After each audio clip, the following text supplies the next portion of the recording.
I think it's the kind of area that many organizations are fine, but just like insurance, if you sort of take a little extra time and spend a little bit of extra money early on, you're protecting yourself. It's the kind of thing that most organizations don't have that problem twice because it's so horrifying when it happens, but many have it once because they don't realize until after something happens that it isn't that hard to protect yourself, but it does require a certain kind of diligence and a certain kind of organizational consistency.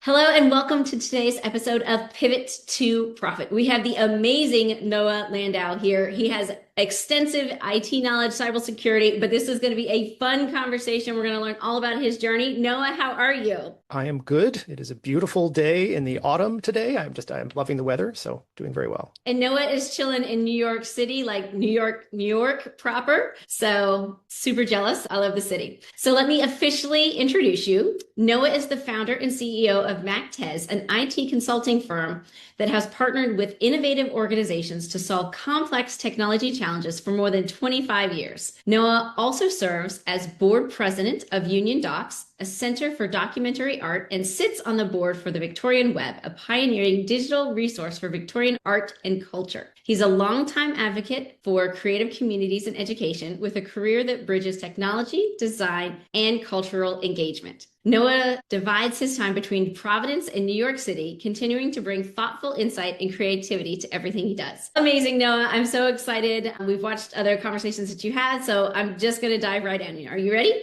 Absolutely. What did Noah want to be when he grew up? Well, depending on what age, I definitely wanted to be a fireman for a very long time. There was a long period there where I decided I drove around in a little tiny fire truck, and then I switched at some point to wanting to be a knight. And I have vivid memories of the Halloween, probably in middle school, where I decided I was going to be a vampire knight. So, good indication that these desires change as you grow. Being aware of the ever-evolving complexities of the world affect your ambitions for the future. Well, I'm sorry to hear you did not turn into a vampire knight when you grew up.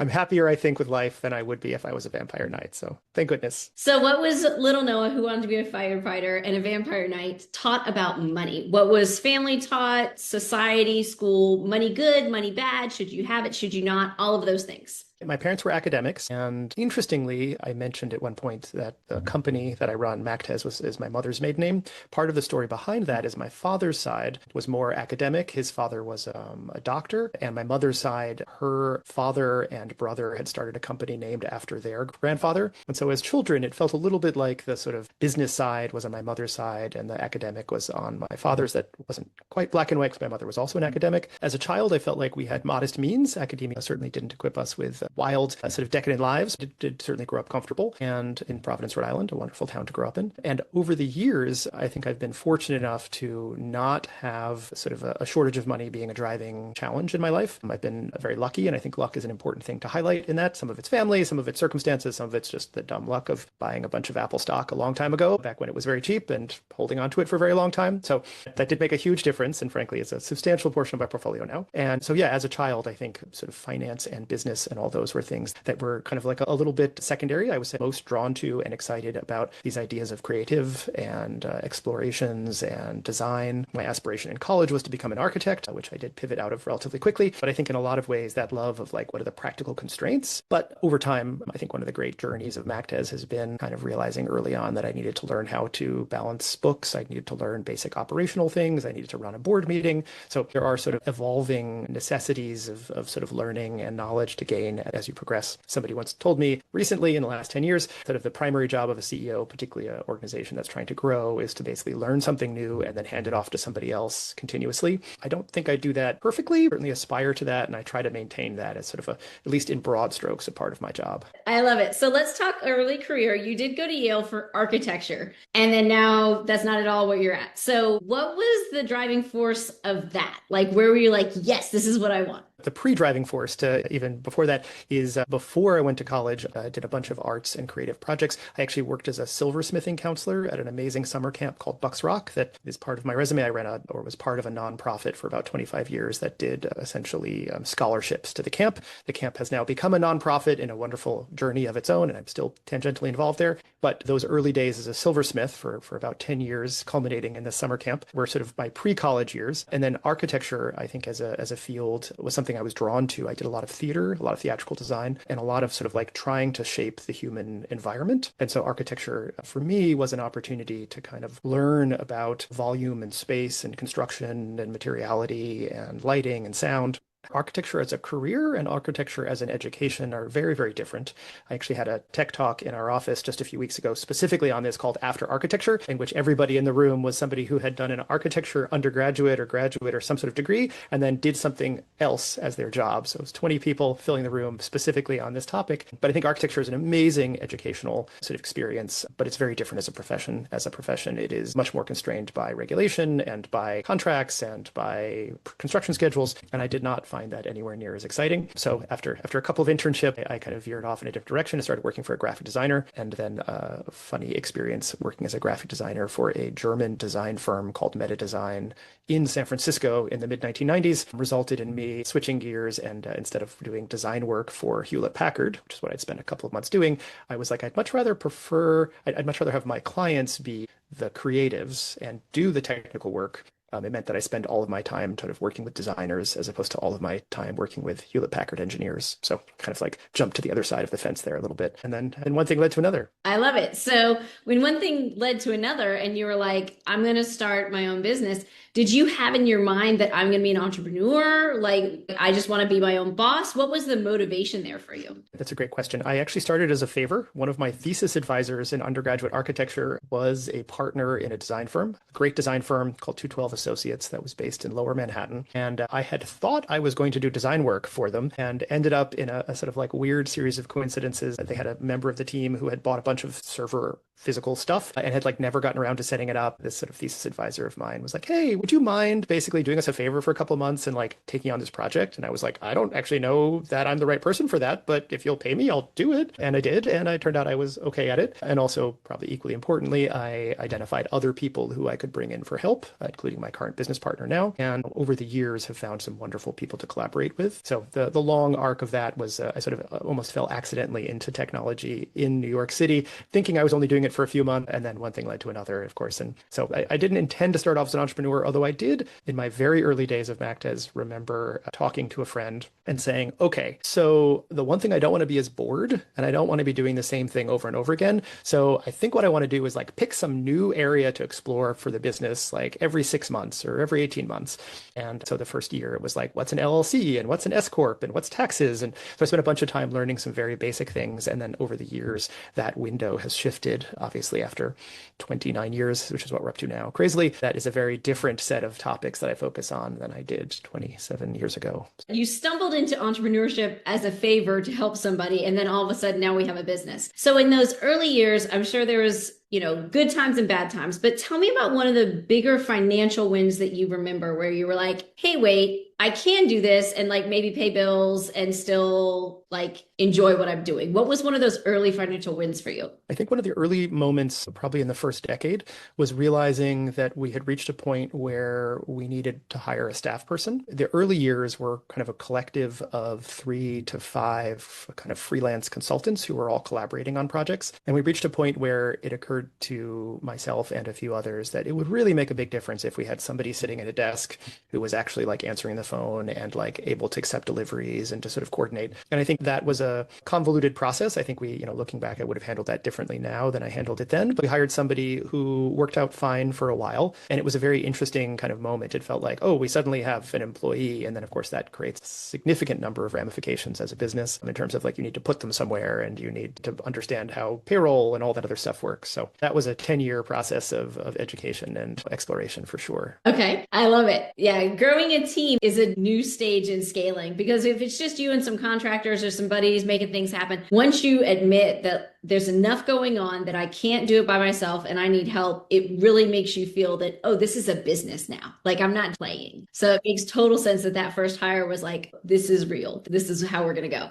I think it's also fascinating now, quarter century later, because the line of what kind of work we would hire a full-time person to do versus hire a company to do, particularly an outsourced company or a SaaS offering, is very, very different. Obviously, the role of AI is a factor here, but also international factors, telecommunications. There's like so many variables now that are quite different from 25 years ago. In some ways, I don't know that we would have hired a person if I was encountering the problems we encountered then today. I don't think hiring a staff person would have been the way I solved the problem. And I think that's interesting. It's sort of like as the landscape has shifted over those years, the kinds of tools available to solve problems have also changed dramatically. Because the reach and access to talented team members, they don't have to be W-2s coming into an office in New York. They could be sitting in Central America, Europe, wherever. I love it. I mean, probably half of our last 5 hires were not in New York, even though we're New York based. Yeah. Well, and also New York labor laws are not fun and taxes are not fun either. So I have a team member in New York and that was not a nice awakening to realize all the crap that came with that.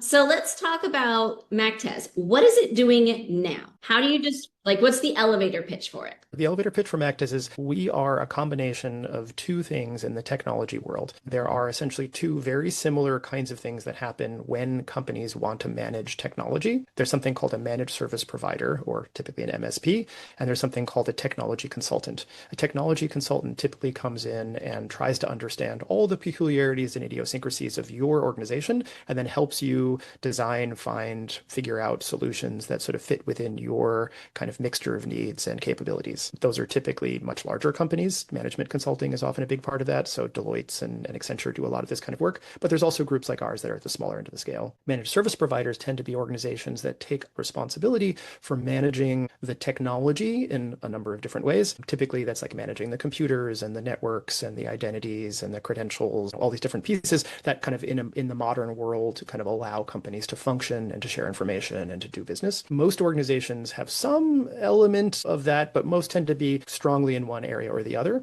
And we're a little unusual in that with the way that we approach both of these are kind of multivariate and exploratory. In other words, most of the times we get involved with a client, it's because things are not working the way that they want them to. And so a big part of us coming in is sort of like untangling a mess or kind of figuring out some sort of beastie, terrible tech debt, something or other that doesn't kind of work the way people want it to. We actually have a book coming out, hopefully in the next month or so, called Tame the Tech Beast, which talks more granularly about this process. But we essentially we come into organizations and then try to understand co-managed collaborative way what their in-house IT departments are doing, what their operations and HR and other groups are doing, try to solve the problems that they're actually having. What that means varies significantly from client to client. And, we deal with clients that are 1,000 people and clients that are 20 people. Most of our clients, of course, are at the larger end of the spectrum, probably, in the 50 to 150 is probably most common, but we do have clients at side of that range. And a big part of what we do in that space, I think, is ultimately trying to help these organizations sort of navigate where the world is now technologically, which is often very different from where they were when some component of their infrastructure was designed or bought or implemented. This leads great into my next question,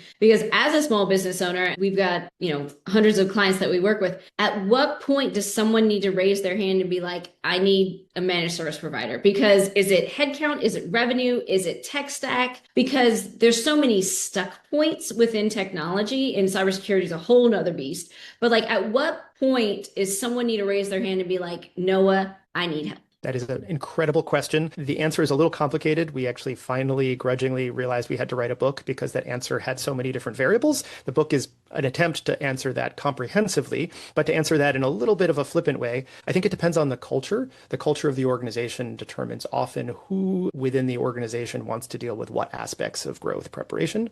If, for example, you have a CTO in a 5-person organization, a co-founder, they might be extremely happy to just deal with this stuff on the side. But there are also CTOs that are like, I'm not going to deal with that stuff. I want to stay focused on product. So obviously for like a SaaS or more technical organization, for a company in a more regulated industry, you'll often find yourself in finance or fintech or in health. You'll often find yourself with a founder who is sort of adjacent and having done some of these before says, hey, we really need to bring somebody in to handle this piece so we don't screw it up at the beginning and use a bunch of incorrect data storage models. So different industries, different businesses, of course, have different variables, but the more useful, less sort of wishy-washy answer would be that by a time an organization hits about 50 people, in the current sort of technology landscape, you probably want to have fixed a bunch of things that you didn't necessarily need to care that much about when you were 5. And there's a few very simple things most organizations can do at the very, very beginning when there are only 1 or 2 people that make a big difference for scale. The 2 or 3 things that we talk a lot about are: 1, recognizing, and hopefully this isn't too specific, but to be super specific, number 1 would be taking a little bit of time to establish a safe and secure place to store credentials. The classic example of this is some sort of password manager. Something like 1Password or another company is great. Doesn't really matter what company it is, but to have a product that allows you to store in an encrypted way, properly manage a set of shared credentials. That's number 1. Number 2 would be whatever your organization is doing for email, web, collaborative service. Typically, it's Google Workspace or Office 365, but it could be others, to ensure that you've set that up by taking a little bit of time to read some of the best practices, watch some videos. Google and Microsoft are both quite good at pushing you to make a lot of good decisions now. Google is frankly probably a little easier for a beginner who's non-technical, but both have strengths and weaknesses.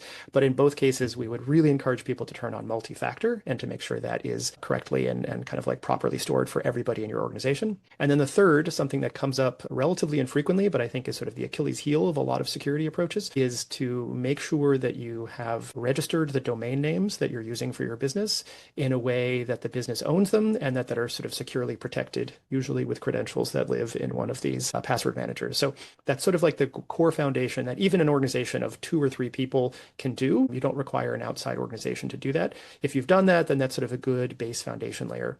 As organizations grow, one of the great challenges often becomes procuring new hardware, not losing track of the hardware that you already procured. Also kind of like maintaining and managing access to the correct bodies of information and beginning to bind the different pools of information that you have together. Often the point in a conversation when we get involved is either an organization has already implemented or intends to implement something called an identity platform. And an identity platform in the bigger Microsoft enterprise world is often called Azure or Azure AD or Active Directory. And a lot of our clients use different mix, but Jump Cloud is also a common competitor there. If you're somebody who's hearing those terms in your boardroom, then I would encourage you to reach out to a company like us, because those are the kind of things where if they're implemented poorly, it can be extremely frustrating down the road. But if you're implementing them at the smaller end of the scale, the cost is reasonable. Those do, on the business side, incur some significant additional monthly recurring expenditure requirements. So there is a sort of an OpEx problem there. So one of the balancing acts is how to delay some of these investments until you actually need to spend the money. But this is one of those areas that's usually the first moment when somebody is like, hey, we really want to make sure that our Slack and our Google and our Microsoft and our Harvest and our Zero, that all these things are sort of like connected to each other. And that's usually beyond most unless you're a very technical founder in the organization, it's usually beyond most people. So that's an area, if you find that that's being talked about, that's a good, like, hold on a second. The other is if you're looking around and you're like, my team just doesn't have time to deal with this stuff. That I think is also a great opportunity. Sometimes that's 5 people and sometimes that's 50. It depends a little bit on your expectations of complexity and also how, complicated your industry and business are. I love the call out about passwords, because we deal with people's financial information, right? And every now and then we'll get a client that'll want to give us their login to their bank. And I'm like, oh, please stop. Like, please stop. No, don't do it. Yes. It's like, pause the recorder right now. Don't say it. Don't, like, oh my gosh. And it seems silly, but there's so many nightmare stories, I'm sure, that you could tell, people just not having a tight lid on that and just being taken advantage of, especially when employees leave. I've seen it get really ugly for some of our clients when key employees leave and they had access to things that people didn't know they had access to, and it just gets messy. So I love that was your first call out, because as an entrepreneur, it does come, like, as the founder, it comes back to you, even if someone on your team, screws up like that. I think it's the kind of area that many organizations are fine, but just like insurance, if you sort of take a little extra time and spend a little bit of extra money early on, you're protecting yourself. It's the kind of thing that most organizations don't have that problem twice because it's so horrifying when it happens, but many have it once because they don't realize until after something happens that it isn't that hard to protect yourself, but it does require a certain kind of diligence and a certain kind of organizational consistency. I love it.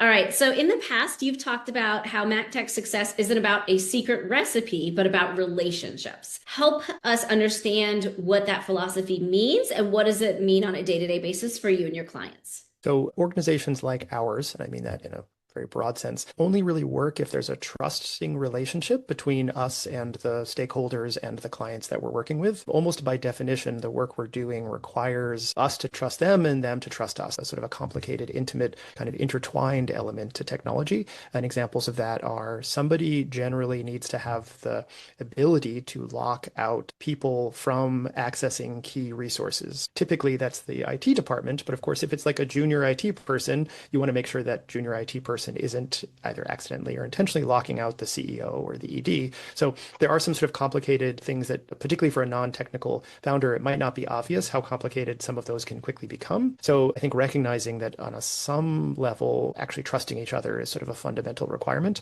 You need to trust that the people who have been tasked with managing this stuff are actually trustworthy and capable of being trusted. So I think if there's a special sauce, it's something we talk about every time we have a leadership briefing. It's just this idea of trust. You have to earn it, you maintain it. It's something that consistency helps build, but it's also easy to lose it. Little small things can happen, can undermining trust, even sometimes things that seem silly at the time. That's, I think, special sauce is nothing terribly magic about wanting to build trust, but I think that is an area that we do put no small amount of time and attention. The other thing is that, we are a little unusual in that we sit in this sort of space where we're not exactly kind of a hardcore MSP. There are lots of organizations that are like, we're an MSP for finance, or we're an MSP for architecture. And there are lots of great, very effective, successful organizations that do that. I think a big part of us has been recognizing that our strength is not in these industry verticals or in a particular unit size, but it tends to be cultural. We're really looking for organizations that are dynamic, that are changing a lot. And changing doesn't necessarily mean growing in headcount. Changing could mean the industry they're in is sort of going topsy-turvy underneath them. It could be an organization that's actually shrinking. It could be an organization that's building a new facility. But these organizations that are sort of navigating some sort of significant change are the ones where our team is particularly well optimized to sort of help them navigate that path and kind of come out the other side. The other thing is that we often think about these relationships not in terms of like, hire us and then we'll take care of it forever, but we often think of these as co-managed relationships where what we do and what the people inside the organization do ebbs and flows over time. Maybe we'll take on a bunch of responsibility during a very dynamic period, and then as things get calmer, maybe more of that responsibility and frankly expenditure shifts back to the client. Other time we'll bring in somebody at a higher level who will do a bunch of complicated conversations, and then that will also drop back down again and then raise even higher. So I think that variability is something we take a lot of pride in. So as the CEO founder of your business, 29 years, obviously you can't ignore your numbers and still be in business that long. So what are some key metrics that you are and your leadership are tracking on a weekly or monthly basis? Financial numbers, conversion rates, whatever, that really let you know, are we good or are we not? Like, what are some metrics that you yourself are putting eyeballs on? It's tricky. I think we're probably closer to a professional services business than probably any other super oversimplified vision.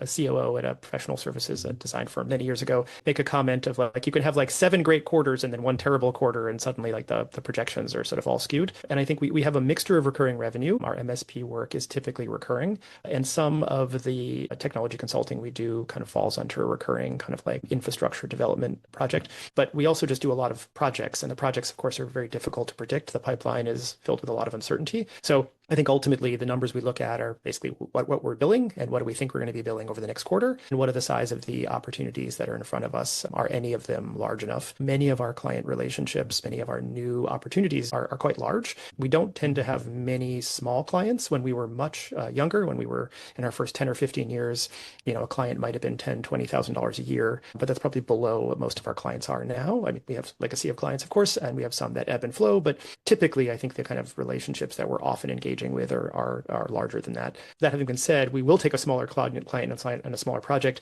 if it's really compelling and exciting, and particularly for an organization that has some kind of like really compelling quality to them.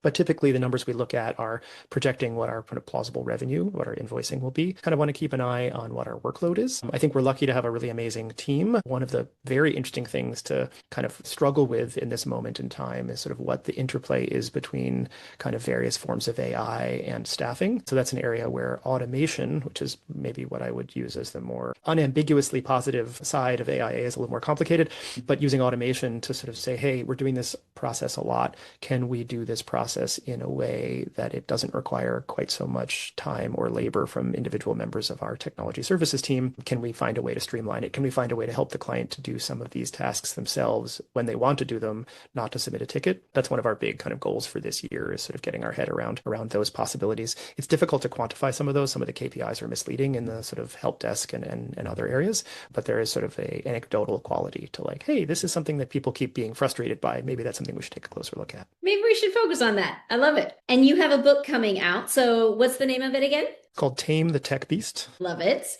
And so who is the book for? Who's going to get benefits from it? Great question. It is intended primarily for sort of COO, CFO, maybe CEO, and then perhaps a CTO that is more product facing, meaning a CTO that doesn't want to talk about the internal technical operations too much. And our hope is that people will read this kind of before there's a situation they want to fix, or in the early stages of figuring out how to approach solving kind of a tangled, messy situation. I think it's also relevant for an organization that's on the smaller side as well, an organization more like some of your viewership. And I think it's helpful to think a little bit about what are the things I'm going to have to think about down the road. One of the things we talk about a lot in our prospective client conversations is this is a thing that you should think about, but not something you probably should do now, but you should think about reserving funds or time or attention to do this in 18 months or in 24 months. Where you are right now, this isn't a priority, but this will become a priority in some time frame. We also work with a lot of nonprofits where you sometimes need a couple of years of lead time to get a large expenditure into a budget. And so in those cases, it can be helpful to be like, hey, this piece of equipment is going to be nearing its end of life in 2 years. So next year is your last chance to do another project before that project comes due. Got you. I love it. Well, amazing. I can't wait to see the book because it's definitely something IT and managed services is something that as you grow, you're not even like, in my mind, it's not even on my horizon that it's something I'm going to deal with. And it's coming a lot faster than I realized. So I appreciate that. Noah, thank you so much for sharing your profit story with us. Where can people connect with you? The simplest place is just our website, macktez.com, macktez.com. My email address is on there. You can also find me on LinkedIn. That works for people. Happy to take communication either way. Awesome. Noah, this has been amazing. Thank you so much. And that's all for today's episode of Pivot to Profit. If you need help understanding your numbers and knowing, are you profitable? Can I make payroll? Just go to pamjordan.com and schedule a call with my team. Remember, it's not what you make that matters. It's what you keep. Thank you, Noah.